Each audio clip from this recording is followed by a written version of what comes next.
Well, howdy there, Internet people. It's Bo again. So, today we are going to talk about Louisiana and maps, but they're not the same maps. We've had a whole series of videos about maps being discussed and changed in Louisiana. This is a different set of maps, but it's kind of a similar story because the same thing's about to happen. Okay, so we have talked about how the maps for the federal elections are going to change in Louisiana. This is about the state maps. The maps for state, House, and Senate districts. Okay, a federal judge has basically said the current maps, they gotta go. Why? They violate Section 2 of the Voting Rights Act. The plaintiffs in the case alleged both cracking and packing in an effort to dilute black voting power. Once again, the maps were found to have been intentionally constructed to take away the voice of black Americans. Okay, so that has been found by a federal court. The new maps have to be created. By when? Quote, a reasonable amount of time.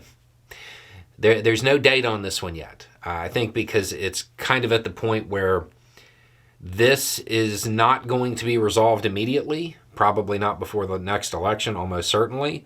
So there's not a rush on this one. So there's no set time period for this to be resolved, but there needs to be new maps. The next obvious question is, how are the maps going to change?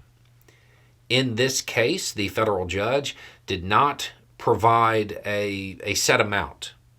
You know, in a lot of the cases that we've talked about where we've been talking about gerrymandering, we have heard judges say, okay, you need to create at least 2 more districts that have a majority black voting base or something like that. There's nothing like that in this ruling. The expectation is that it will be around 6 more districts in the House that are majority black, and 3 more in the Senate. Those are big numbers.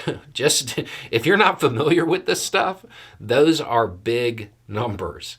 I have not personally looked at the state maps, but for them to be even remotely in this range, there was some heavy gerrymandering going on.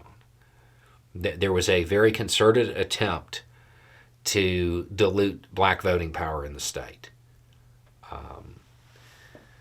So the federal judge has ruled in favor of the plaintiffs, in favor of getting rid of the bias maps, the maps that are in violation of Section 2 of the Voting Rights Act. This is not going to be resolved quickly. Go ahead and imagine a bunch of appeals and a bunch of delays. Remember, the cases that we have been following up on and being here for the conclusion of, many of them started like years ago. This is a lengthy process. Anyway, it's just a thought. Y'all have a good day.